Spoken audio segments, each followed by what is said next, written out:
There we go. Everyone is in. Good morning, everyone. And I say good morning, that is if you're in the same time zone that I am or time zones that are nearby. My name is Rosalia Felice, and I'm the manager at Career Advising and Transition Services. And I'm here with my colleague at McGill University, I should say, in the School of Continuing Studies. And I'm here with my colleague, Nayo. Nayo, pleasure to be here. Happy Career Advisor. And I hope you're all well this morning. If this is your first Power Skills session ever, welcome. And if this is not, thank you for coming back. And thank you for being part of the Power Skills community. So before we get started, we're just going to play a brief video that Nayo is going to queue up right now.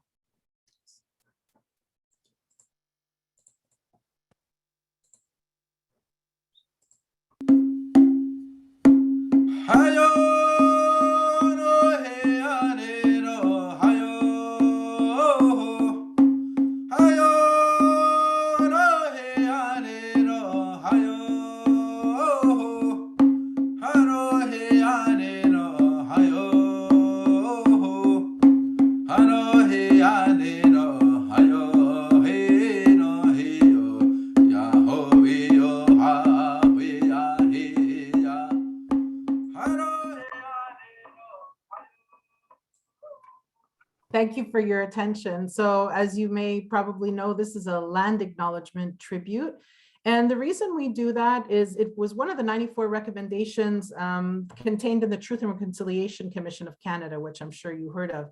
And while it might seem like a small step or something really, maybe even seemingly insignificant given the history of Indigenous culture and the atrocities that they've gone through, some of which have been in the news lately, it is an important first step. And it says land acknowledgements are a stepping stone to honoring broken treaty relationships and other atrocities. But this is just the beginning first step, but it's important. And it's also to recognize, to let people recognize and be aware of these atrocities and of the resilience of Indigenous people everywhere. So welcome to Power Skills. As I said, once again, this morning, I'm so thrilled to welcome our guest. By the way, before I get into that, if you know what land, Indigenous land you are on, please go ahead and put it in the chat. And it's so wonderful at these sessions that we see that people know what land they're on and they're aware of that. So just that is just wonderful. I'm so excited to welcome Donna. I think we're all going to have a wonderful session. She already let us know that she wants this to be a dialogue and a conversation. So I hope you've had your coffee and I hope that you're ready to jump in because this is going to be an active session. I'm just going to tell you very little bit about Donna because she's going to tell you about herself in the course of the next hour. But she's the CEO of the No Ceiling Just Sky Institute, and I absolutely love that name. She's a coach to TED Fellows. So for those of you who know TEDx, you're familiar with the TED, and is an international speaker, a lecturer, an author, and a world-renowned leadership coach. And I know Donna will tell you all the countries, well, she won't list them all, but certainly she's been to 6 continents and has worked on 6 continents.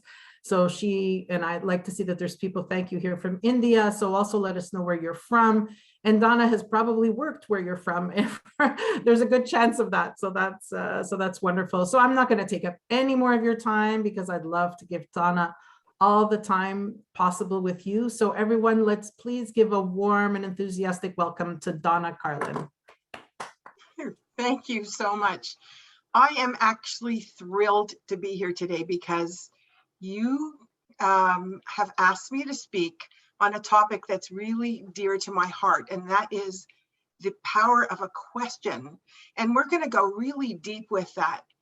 I get to share with you my favorite part of my work, which is allowing people to take control of the inner conversation they have by teaching them and shifting over to them the power of asking a question. One of the favorite parts of my job is working with amazing people. And so, you know, over the years, and it's almost 39 years, this fall will be 39 years that I'm doing this work, I have evolved my work and I continue to learn. And the reason why I love your organization is because you promote that learning, that curiosity, the inquisitiveness, that you just grow and evolve with. People used to ask me, what do I read about coaching? And I'd say to them, I don't read anything about coaching. I practiced coaching for years. We have mastermind groups. We have all kinds of groups to continue that conversation.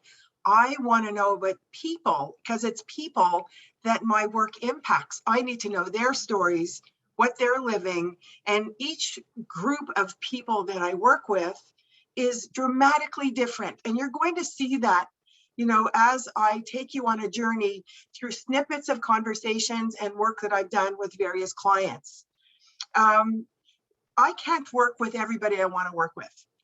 And I'm not a fit for everybody who wants to work with me. So I make sure that I give them a bunch of people to consult with to see who would be a better fit. I also know that at this stage of the game for me, I could work with targeted groups of people that have a ripple effect over the people in their worlds so that I have more of a global impact. So I can tell you that, yeah, I'm an executive coach, organizational psychologist. I can tell you that I went back to school for organizational behavior, design thinking, suicide awareness, crisis intervention for first responders, because I work with multiple groups of people in the middle of crisis, in the middle of trauma, in the middle of pandemics. So everyone needs a different mindset because they have to make decisions in a different way. As a parent, you're going to make one set of decisions. As a military leader overseas in the middle of a war zone, you're going to have to make split-second decisions. There's no changing your mind. You need to be aware of how you're thinking and ask the right questions so you give yourself the right answers to make those decisions. So I want to take you on this journey.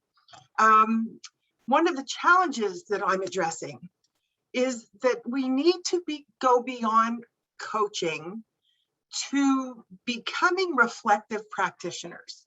So what I mean about that is in coaching, it's through inquiry, a client discovers who they are and becomes more of who they are.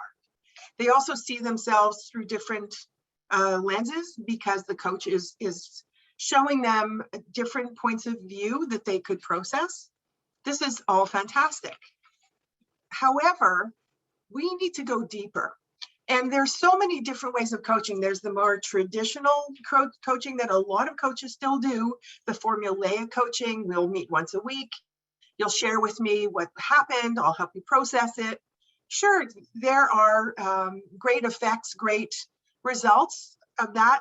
However, what you're doing, think about it for a moment, is you're working on what the client is bringing to the table, and there's no context unless you pull it out of the client. So I will start off asking the client, not what's on your mind. I'm going to ask the client, who do you want to be within this situation? And I leave them to sit in that question. Just think of that question alone, and I'm going to get back to that in a minute. Asking questions is a way of understanding yourself in the context of your world. However, it's also a way to change it and you within it. So think about that. I call it living in the questions, not looking for answers, but living in the questions, because that question is going to bring you a different answer depending on what you're living in the moment. It is a huge responsibility helping people change how they think. The best thing that I feel that we could do is helping them ask the relevant questions so that they could be so self-reflective that they make the right choices at the right time for the right reasons. Warren Berger, a well-known journalist, says questioning is the ability to organize our thinking around what we don't know. I love that, because I always ask, what don't you know that you need to know? And they look at me, they go, well, if I don't know it, how do I know that I don't know it? And I go, because you don't know it. So what do you need to fill your box in with? What else do you need to figure out, learn, grow into, all of that? The thing is, the question is, what are these questions? That's what always comes to mind. How do they apply when I work with so many different areas? you know, I shared a few. There's the entrepreneur group. So I work with the TED community. Like this is the TED Global main organization, and work with the fellows. So what I bring to that table is different than even the entrepreneurs from Starting Block, Unreasonable Institute, the Uncharted, the Evolve program, all these programs that I do coaching in, everyone has a different focus, with a couple more added to the equation this week, which is on global climate change, working with people in those projects and cleaning up our oceans. These are things that are dear to my heart. If I work with these people and give them the tools they need to impact their teams, it goes well beyond what I'm doing. Those questions are different though. Those questions are there to help them get over themselves, get beyond themselves, remove roadblocks, have enough confidence to look somebody in the eye and say, I need you to support me with money to do this work. And this is why my work is different than everybody else's. They need to ask those internal questions, you know, that help them actually focus on what it is that they want to achieve rather than what they're not bringing to the table. Working with corporate or organizational leaders and their teams is a whole different ballgame. They're different influencers. So what do they need to ask themselves so they're not sidetracked? So you look at corporate environments, if they're a publicly traded organization, they're worried about stakeholders, they're worried about their boards, they're worried about the big boss, they're worried about their, like the global influences, what happens with the pandemic and finances and everything else.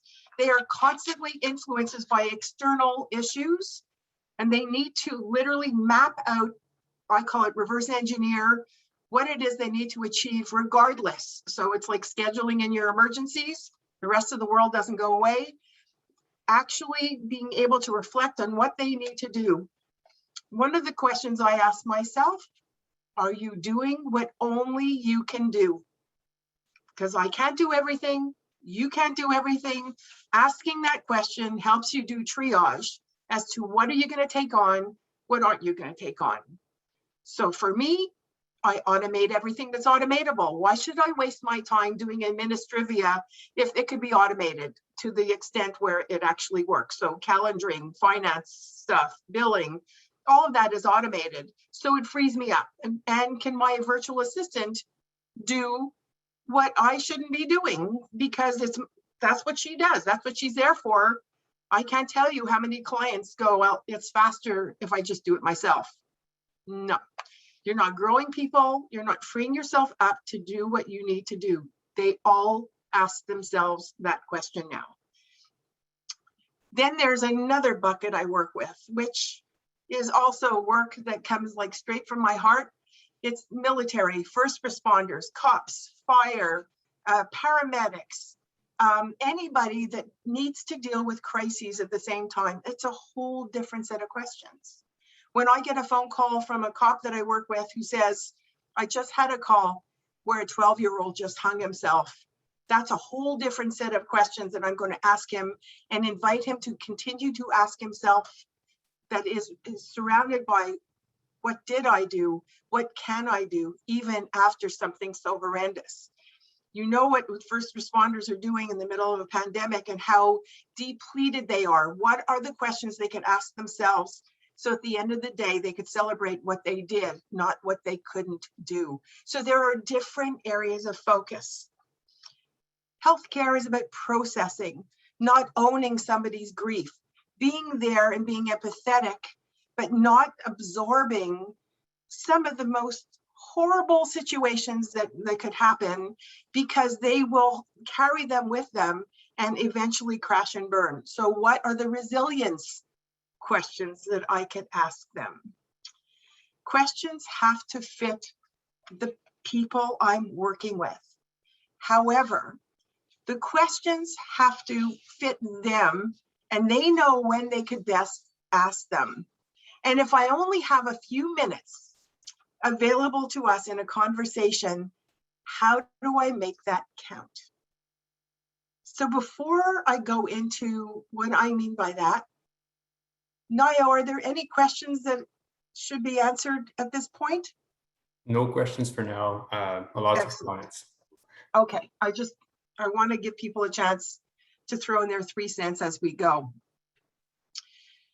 I want people to remember some of our conversations forever, so that when something similar comes up, they know the process and they know the beauty of asking questions in a way that helps them clear the clutter, reveal themselves to themselves and their responses, reactions, fear-based reactions, excitement-based reactions, all of it.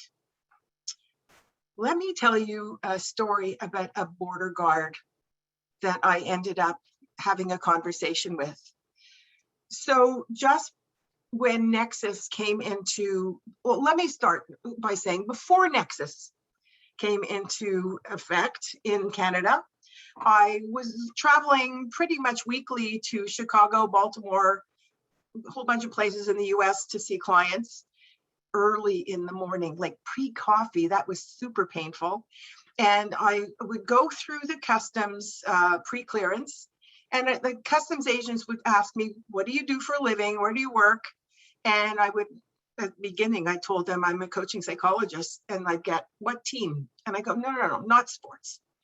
This is something totally different. And I'm thinking, okay, am I going to spend an hour trying to explain to this border guard what it is that I do for a living? And I would just say a consultant. That's what I started saying. Then one day I'm going through customs, and there's a much younger guy who was reading something at his cubicle. I saw it like on the desk about career. And I'm going, maybe he knows what a coach is. So when he asked me, what do you do for a living? I said, I'm a coach / organizational psychologist. And he said, oh, that is so cool. And I went, hallelujah. He actually knows what it is that I do for a living. Could I ask you a question? I said, of course.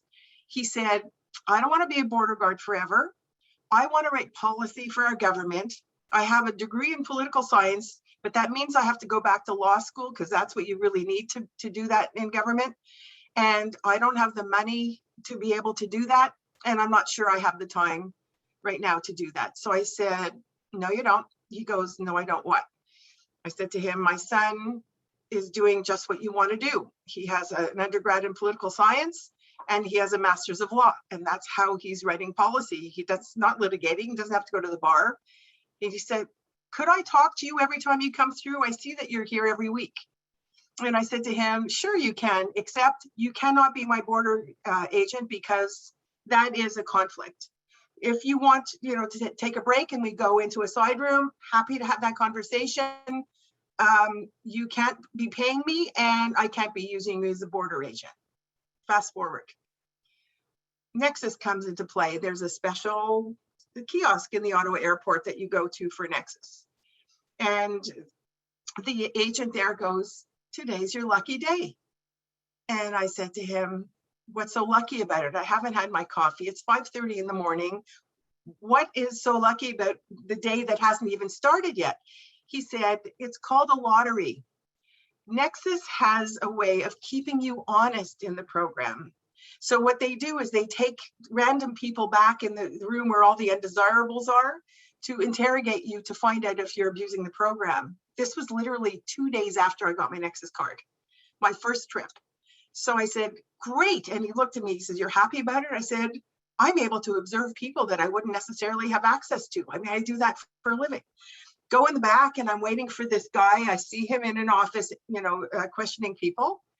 And my guy, the young guy, comes into the back and he does this and he waves and he sort of looks at me, what am I doing there? And he goes into his boss's office, the office I'm supposed to go into, and says, is Donna coaching you too?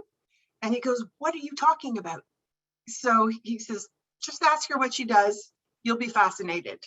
The thing is, we could talk at people. I could tell people what to do. I could say, if you're a border guard, these are the things you need to pay attention to, because I'm a behavioralist. That's not going to serve anybody. I was called into the back room and he tells me what this young border guard said to him. He says, what did he mean by that? I said, I could tell you what I do or I could show you. Are you game? It took a lot of guts to tell a border guard that's going to impact my future in asking that, but I intrigued him. He said, as long as it's not painful and I could stop it at any time. I said, absolutely. So I said to him, how long have you been a border guard? Now watch what I'm doing here. It was a 5-minute conversation. 16 years. What has changed for you as like in the 16 years? I've had 2 promotions, bigger level of responsibility. That's not where I want him to go. My next question to him is asking for where I want him to go. Within that 16 years, what was a pivotal moment for you? And he looked at me and he said, 9/11. I said, okay, what was pivotal about it? He said, every day and many nights wakes me up. I'm wondering, am I letting the wrong person into our country? And I looked at him, I said, that's where our work starts. Now you know what I do. And I had to make it personal to him. So he said, how much time could we have? I said, I'm leaving hopefully in a half an hour to board a plane, and I haven't had my coffee yet. I'm not sure how coherent I'll be. He says, I'll get you coffee. If I take a break, could we have that time? I said, absolutely. And I gave him questions he could ask himself. So he is looking at the individual facing him across that desk or in that kiosk, asking the right questions and getting the answers he needed to go with his gut as well as his experience to help guide him on his own to do the best work he possibly could do. 5-minute conversation. The rest of it was me giving him the tools, the questions that I would be asking him if I worked with him to help guide him through his decision-making, fear-based issues, everything he needed to do. So you see where I'm going with this? It is not what I perceive are his issues. It's what's keeping him up at night, and a way of asking a question. If it was him asking himself, what's really going on here? What about this individual that's facing me is giving me those spidey senses that I'm wondering if I should let them in the country? There are so many ways for us to be able to use our intuitive nature, our wisdom, our experience to help ask the right question at the right time. One of the common mistakes that many coaches make, especially those that use formulaic ways of working with clients, is that they want to help people so much that they want to guide them to an answer. They will pepper their clients with questions, trying to guide them to come up with something that gives the coach the ammunition to move, set goals, all those things. I don't work with goals ever with my clients. I'll go into that in a minute.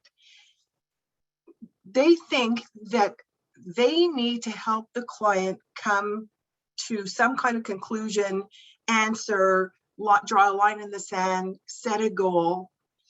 And they will say, well, what do you have to do in order to achieve that goal?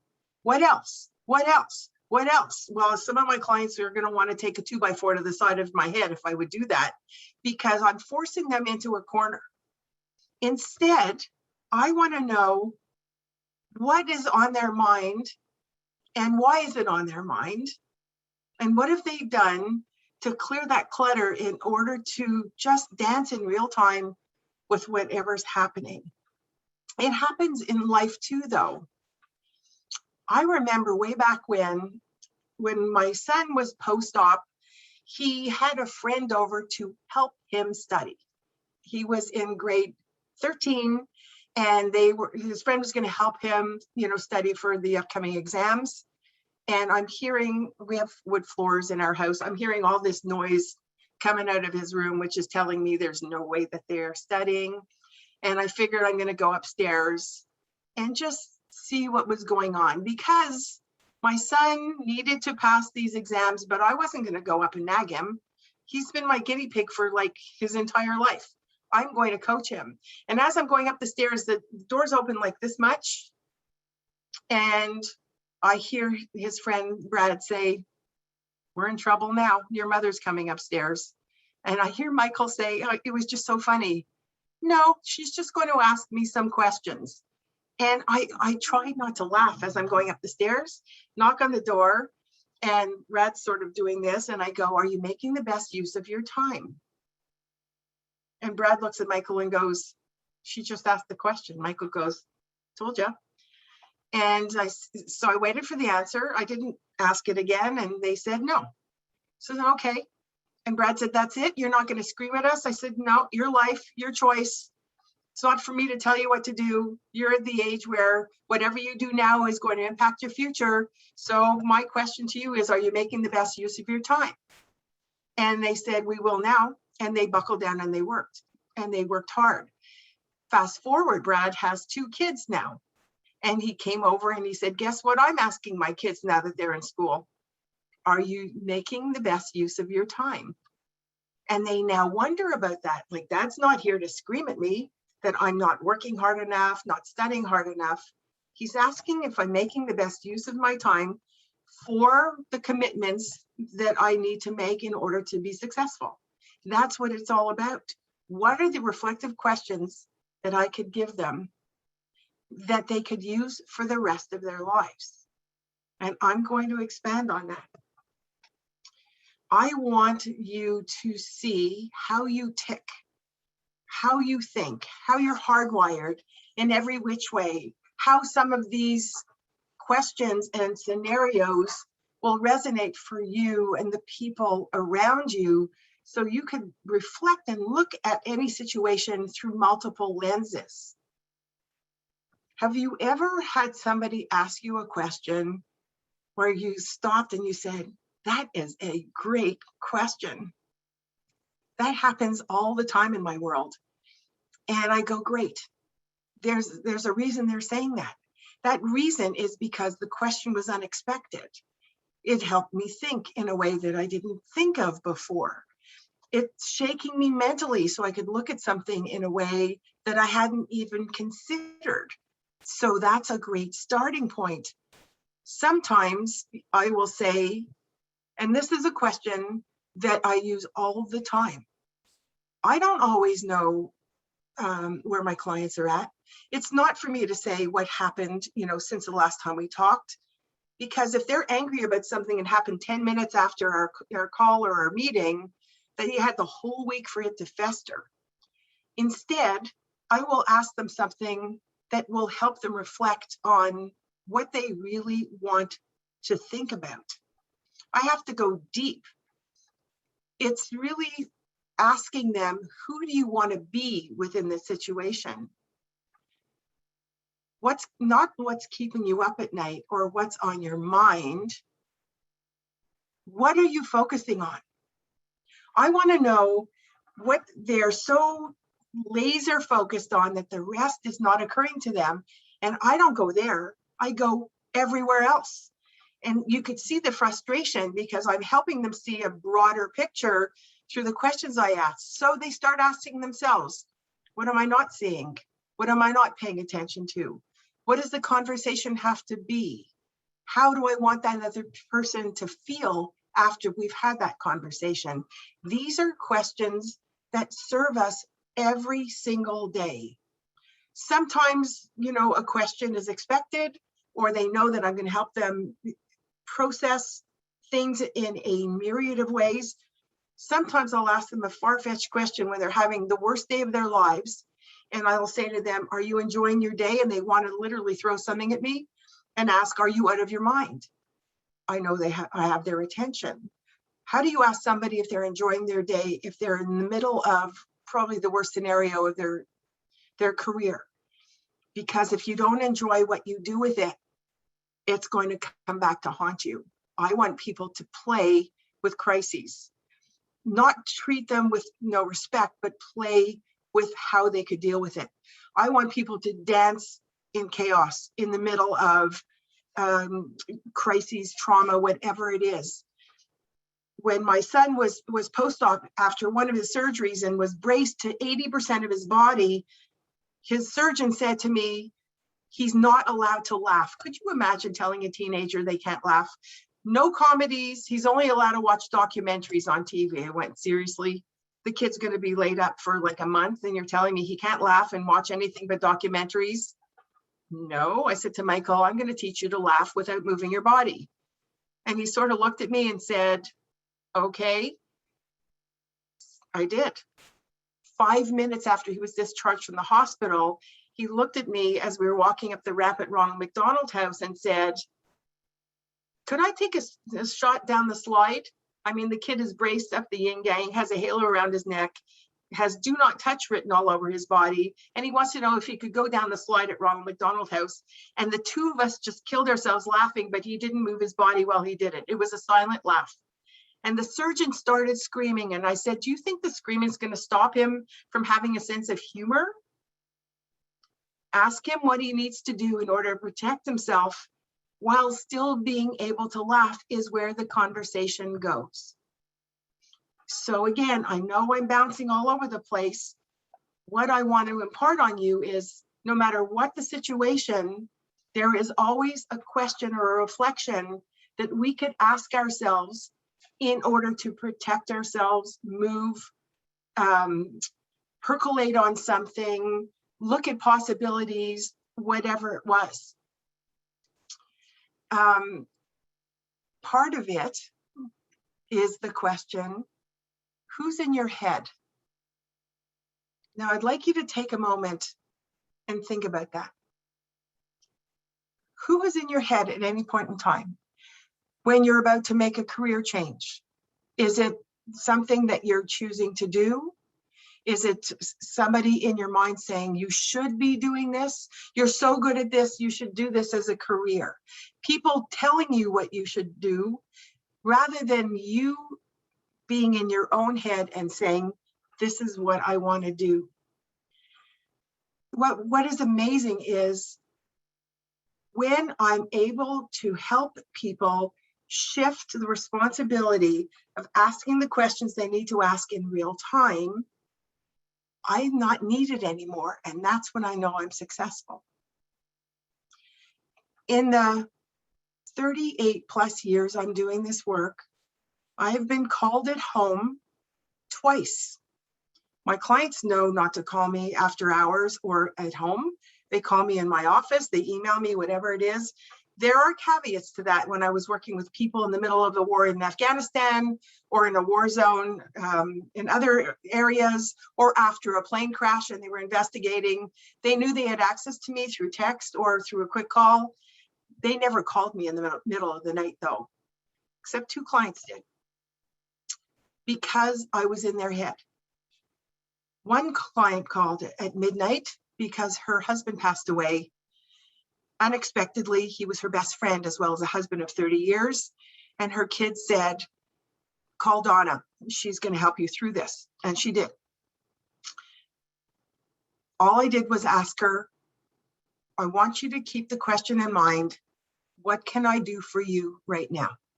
And that's going to change in your mind. So as you share with me what you want to share, ask yourself, what could Donna do for me now? And that's a question that you could ask anybody when you're asking for help.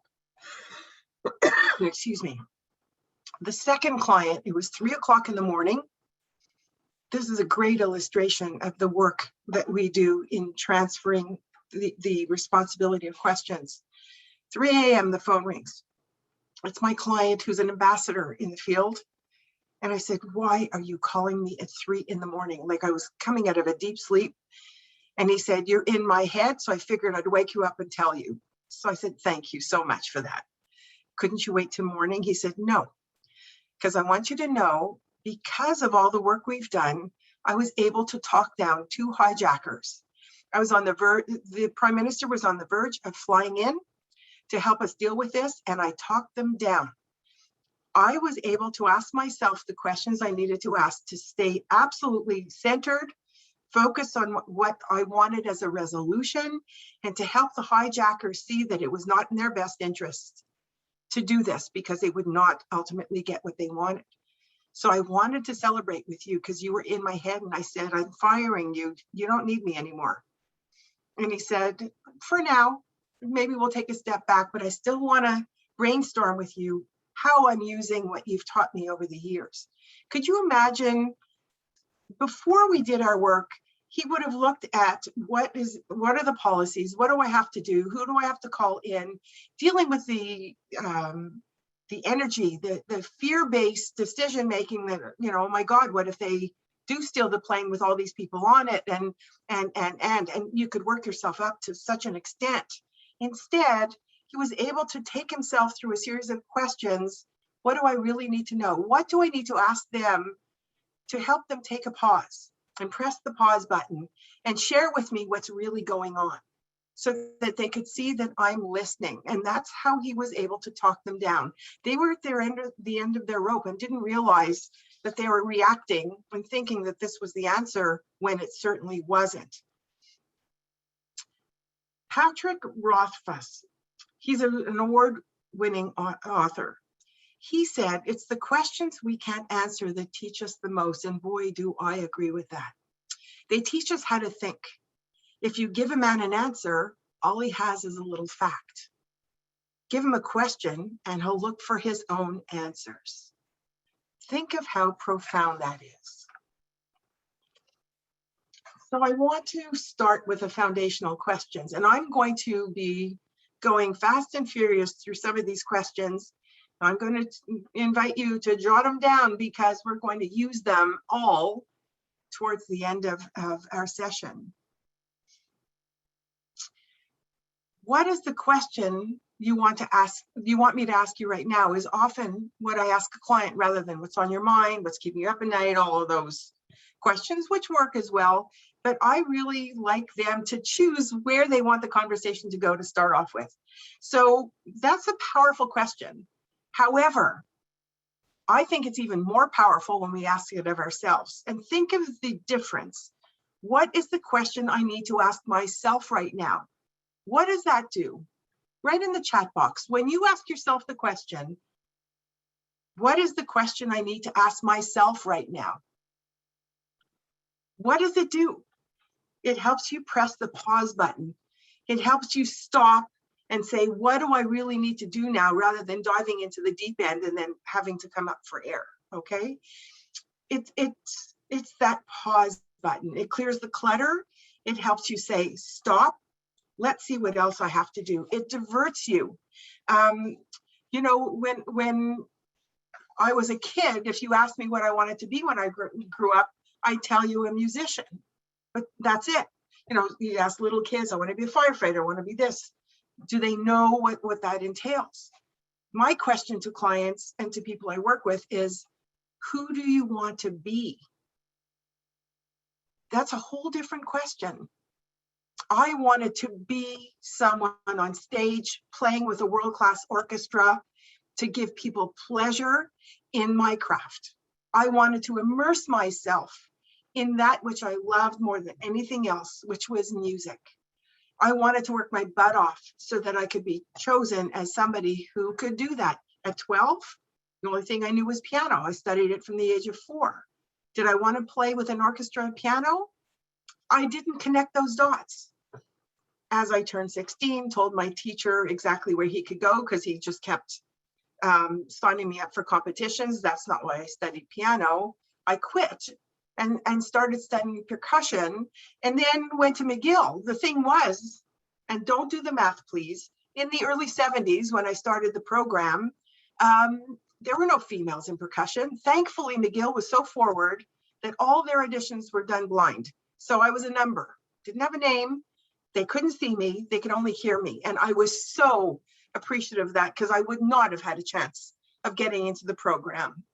The reason I'm telling you this is the first day I met my teacher after I was accepted, he looked me in the face and said, and boy, this couldn't be done today. You're a female, you're just gonna get married and have kids and never play anyway. Why should I spend any time with you or put you on stage? There's the question, who do I wanna be? And the second question that I ask all the time, how do I want to be seen? Think about that. Do I want to be seen as the bitchy girl who's going to go to the administration and complain? Or do I want to be seen as so amazing in my craft, it'll not occur to them not to put me on stage? There's there's the reality check question. How do I want to be seen? I ask that every single day. Do I want to be seen in this way? How do I want to be seen as a mother? How do I want to be seen as a coach psych? How do I want to be seen as a teacher? Doesn't matter. Because I'm asking that question, guess what the next logical question is? Speaking of not doing goals, what is my intention in every role of my life? What is my intention today? Not a month from now, because the future starts now. Life happens now. What is my intention as a mother, a wife, a sister, a daughter, you name it? My intention is to be there for each and every person within that question. What is my intention in dealing with somebody who's pressing every button that I have? Not to throw a hockey puck at him or her. That's not my intention. My intention is to come to some common ground that we could work forward. Setting intentions create results. Intentions equal results. Goals are often just pushed back to another time, and when we have time, and they don't work long term. So if I'm all for the immediate, the next thing is, if I would have fought my teacher and said, no, I'm not going to get married and have kids. I did get married and have kids. We won't go there right now. And instead, ask myself, whose story am I living? That's another reality check question I ask all the time. Who do I want to be? But whose story am I living? Who's in my head? Thankfully, I had amazing parents who didn't necessarily understand why I wanted to go into music. My brother was this brilliant student who was going into medical school. My mother was a McGill graduate. I am very proud of saying that, and was a teacher, and she really believed in learning. Music was almost foreign to, you actually want to do that for a career? But they supported me. They slammed every door when I sat down at the piano to practice.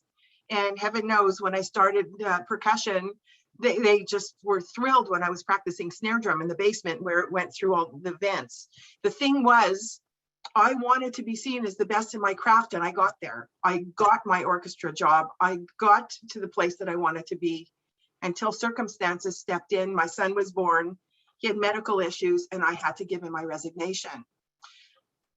People ask, how did you deal with that? This was your lifelong dream. And my answer was, I didn't know about what I'm doing now until his surgeon actually forced me to go back to school to retool myself so I could work with all her future patients. You know, life has a habit of actually stepping in and changing your direction. If you have the questions that you could use to manage that journey and those twists and turns, nothing stops you. It's really quite fascinating, because I ask, who is defining me? You know, like, whose story am I living? But who's defining me? If I let my teacher define me, I would have pushed back to a certain extent, because that's my character. But I would have given in and said, you know what? It's like an uphill battle. He's never going to give me the parts that I want. It's not going to happen, and go into another field. Instead, I said, I want to be in my head. I want to be the author of my own story. And I want to be seen as somebody who will stand up for what she wants. It's really quite something when you're able to be versatile and dance with whatever questions there are. There are so many questions that I could leave you with. There are, you know, who am I supposed to be? Who's in my head? Who's defining me? What's the question I need to ask myself right now? What am I doing that only I can do? Another powerful one that always serves is simple: assumption or fact. I had a client one day. I walked into his office ready to do work. He was a VP. His boss was brand new.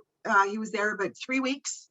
And as we're about to start our work together, he says to me, I want you to help me find another job. Well, I wasn't expecting that. And like I said, where's this coming from? He said, new boss. He doesn't value me whatsoever. And I want to go somewhere where I'm valued.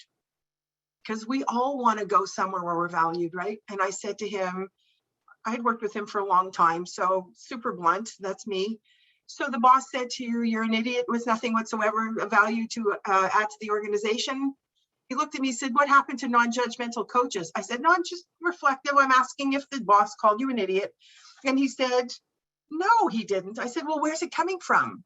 Everything I'm thinking, everything that the organization has done has been dealing with crises. He's corporate services. He didn't say a word in their team meetings. How would he know what he has to contribute?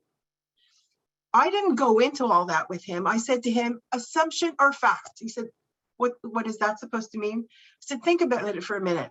Are you assuming that he thinks you're an idiot with nothing whatsoever to contribute? Or do you have facts to back it up? Do you have personal experience that is telling you that he doesn't value you? He said, well, no. I said, so if you're acting on an assumption, is that assumption going to come true? You're going to look for another job where you could just thrive and be amazing in your current position because you're acting on an assumption. For the rest of his career, he asked himself that question almost daily. When somebody ticked him off and he placed judgment on why they were doing something, assumption or fact. You go to your high school reunion and you want to avoid that woman like the plague because she ignored you on the, like in the school ground because she hated you. And then she comes over and says, why didn't you ever talk to me on the school ground? And you go, oh my goodness, she didn't hate me. She thought I hated her. She spent years coming up with this scenario and story in her mind that was completely based on an assumption. Nothing will serve you when you don't verify. So I know I've thrown a lot at you, and what I'd like to do, if we have a few minutes, are we okay for time? Yeah, for sure. You're okay with time. We do have a lot of questions here, so whenever you're ready, we'll jump on it. Okay, I'm going to give you a short scenario, and I'm going to ask you to pop in the chat box what you think would benefit this person as he was living this, because this is a true case that I work on and that I teach. It's probably one of the most profound cases that incorporates all the reflection that you would ever want to have and that you could connect the dots with.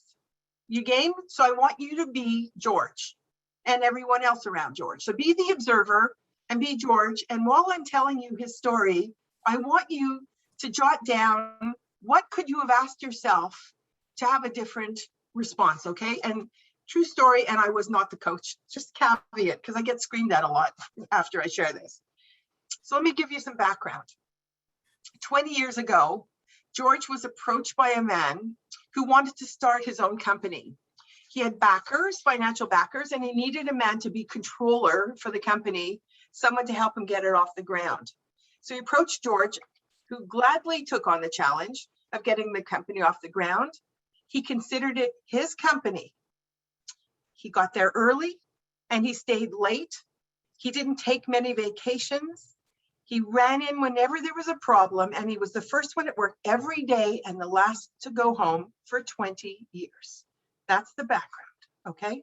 There's a lot more, but I can't be here a month with you, so let's go on. The oldest of the leadership team, of the three of them, was the vice president. He's the one that got the financing together for the president. He was basically the deputy head of the company, and he's retiring. What's the first thought that went through George's mind? Anybody have any ideas? Okay, I'll keep going. He thought he's one of the three founders of the company. He's going to be taking the vice president's place. He was next in line, one of the people that the president could rely on. He's getting the promotion. And with the promotion, what does that mean? More money. So he goes into the office at the end of the day, sees a note from the president saying, George, I need to talk to you tomorrow about something very important. Come in first thing. What's the first thing that goes through George's mind? Promotion. He tells his wife about the new promotion. And is his wife excited? Yes. And then what does she start thinking? More money. As a matter of fact, down the road on top of a hill, there's this beautiful house and it's for sale. It's overlooking the entire valley, and with the increase in pay, they could afford the payments, plus, selling their own house. And we're in there. What's the first thing George's wife wants to know? George, you have to call me with the news as soon as you find it. Let's get to work. So he gets to work when? Half hour earlier than normal. And he shows up in the boss's office just as he's getting in. He greets George and tells him to sit down. And he says, George, I'm so glad you're here. As you know, the vice president is retiring, and George is sitting at the edge of his seat. He's quitting the business. And I want you to be the first to know that I'm bringing my cousin Horace in from Toronto to be the new vice president. And because you know this business better than anyone else, I want you to show him around and teach him the ropes. How do you think George felt at that moment? He felt depressed, he felt let down, but did he say anything? This is what he did. He put on a facade and said, fine, I'll take care of it. You can count on me. Was he sincere? No, he was lying through his teeth because he didn't want the boss to get upset with him. Now he's so insecure, he doesn't want to rock the boat in case he should lose the crummy job he already had. Listen to how he's shifting here. Did he go right back to his office and call his wife to say, I didn't get the promotion? No. Where do you think he went to spend the day? He went to a bar.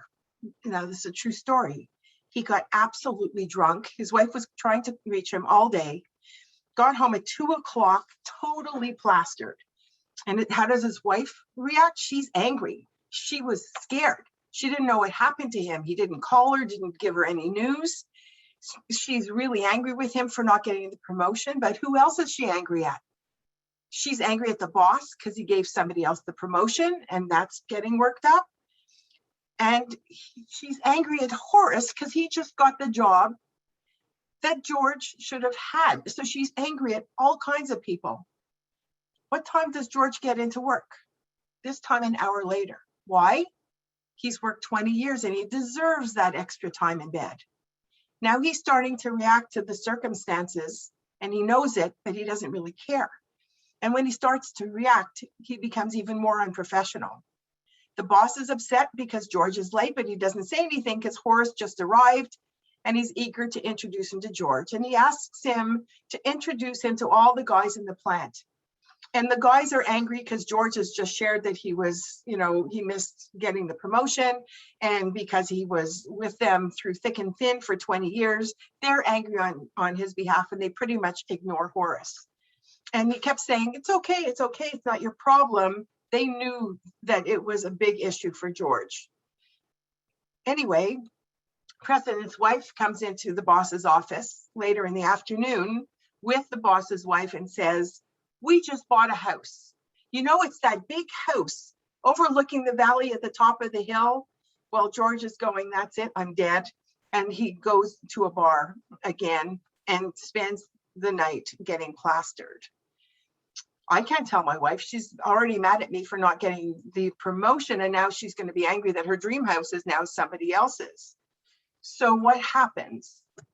He started coming in late and leaving early on a regular basis.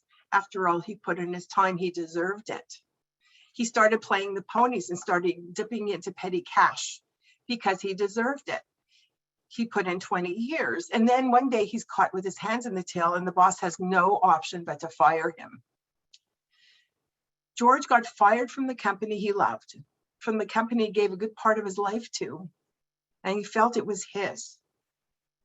The story continues. George lost his job, became an alcoholic. His wife left him. Who loses? Everyone did. But what the boss didn't tell him is the reason he brought his cousin Horace in to take over for the vice president is because he was dying from terminal cancer and was going to give the company to George because he felt that George could run it. The company had to closed because Horace was just not ever trained to take over properly. Hundreds of people lost their job. George's life fell apart. The coach that worked with George, his life fell apart because he felt that he steered him in the wrong direction. George justified not telling the boss how he really felt. The boss justified why he didn't tell George that he was dying of cancer. It is so much easier to prevent issues than work with the messy outcome. So that is the gist of George. I wanted to leave you with that. And why didn't you tell me the succession plan? It's a true story. But what would have stopped everything? And I'm going to leave you with this because I know we don't have time to really discuss this in full, but let me leave you with a few things.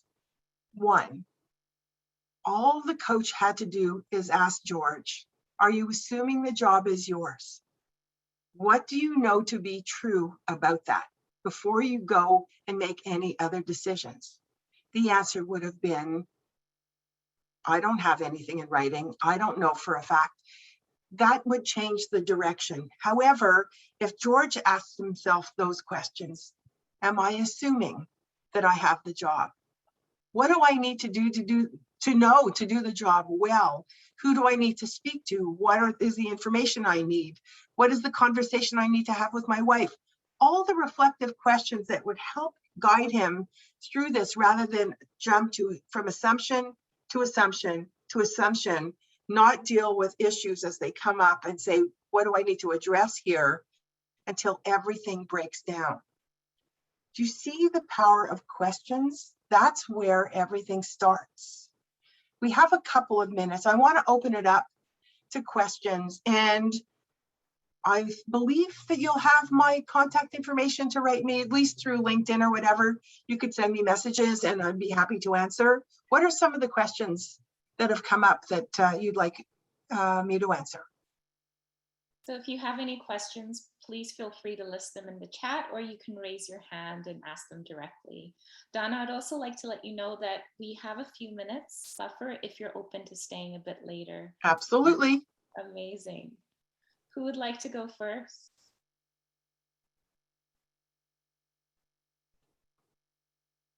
Okay, while we wait for questions, we actually collected quite a few through the registration. And let me pick one, let's see. What would you say are some of the best strategies for improving your emotional intelligence in the workplace? The question that comes to mind for me is multiple. What do I appreciate about everybody that I'm working with is one thing. You know, like I actually have a template that I go over with clients through appreciative inquiry to say, you know, what I really appreciate about you is what I want to see more of and less of, and what might be standing in your way, and how can I help you get beyond it? So it's this co-creative process.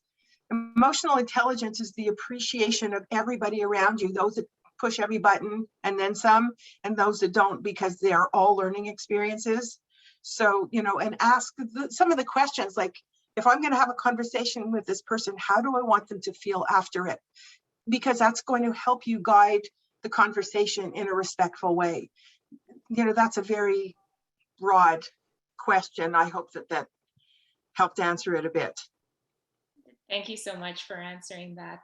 It's got me thinking too. You know, sometimes when we start a conversation with someone, we forget to think about the outcome we want to have and realize that we may not get the outcome that we're actually looking for.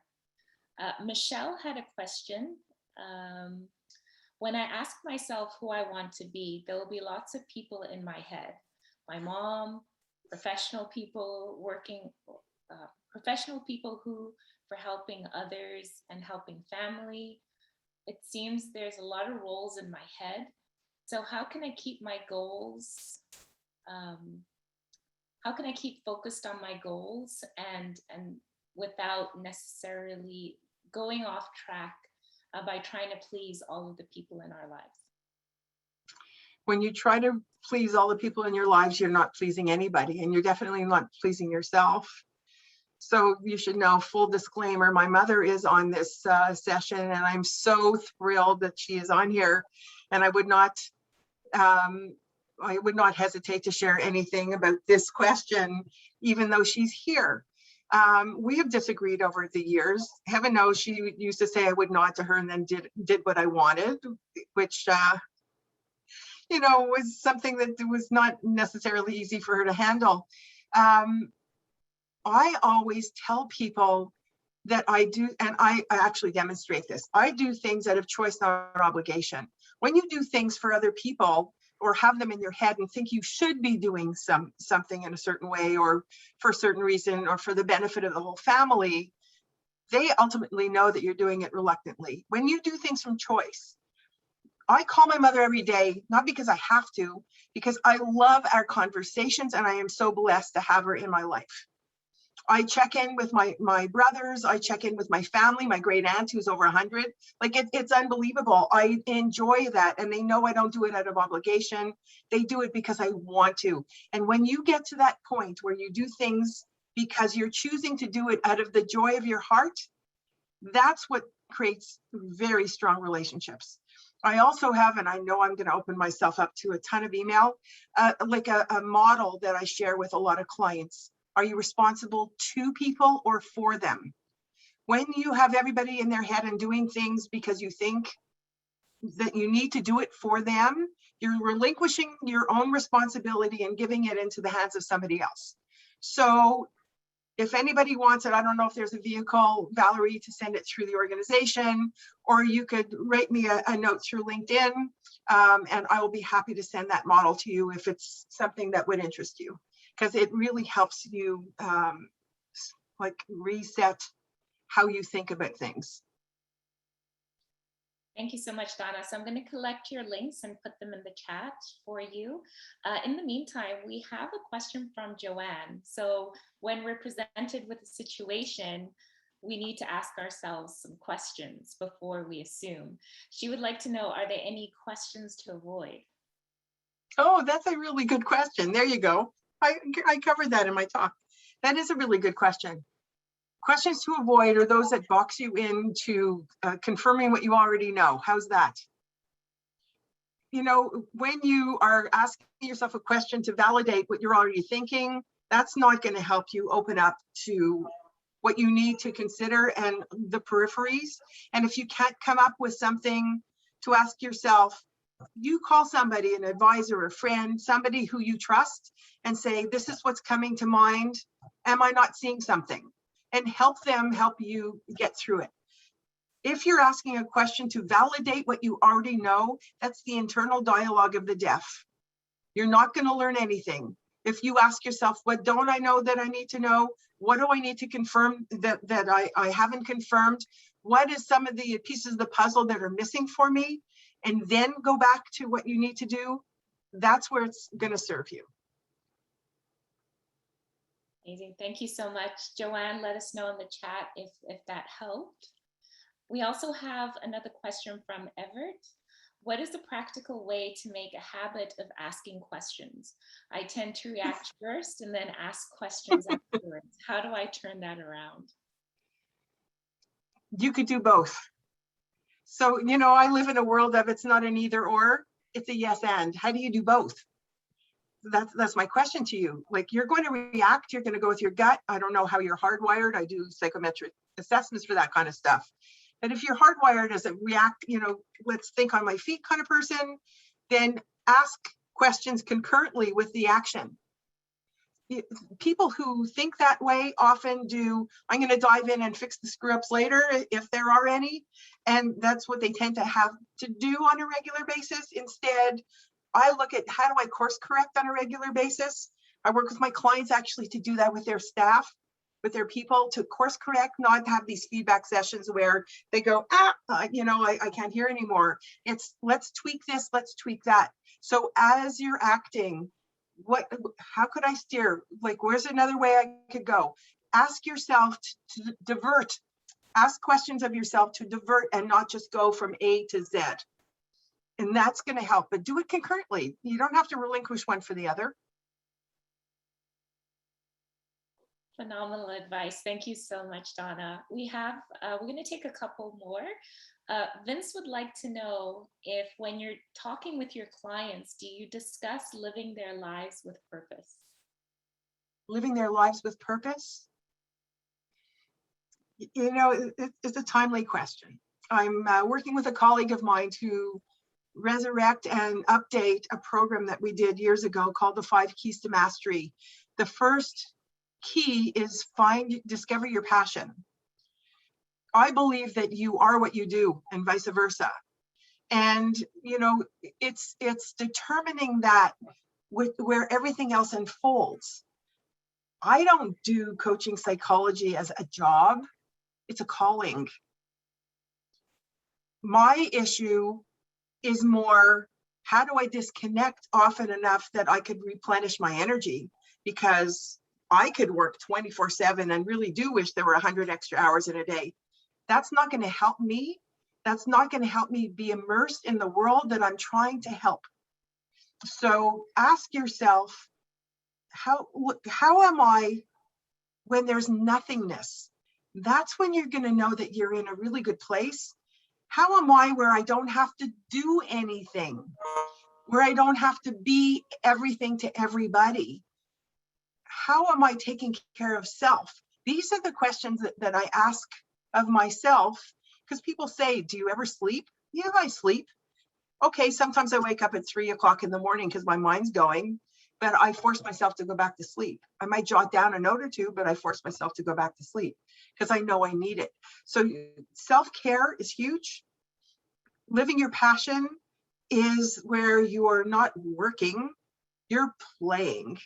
And everything that I'm doing right now in my career over the last years, I love every second of every day and every person I come across. It's really quite something. So figure out who you are. That's what I'm really going to invite you to do.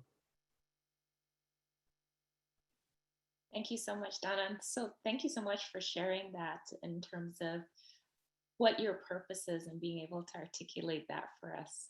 We have one last question. Alec Forbes, would you like to ask it directly? Please feel free to unmute yourself. Can do that. Hi, Donna. Thank you very much. Hey, Alec. Hi, how are you?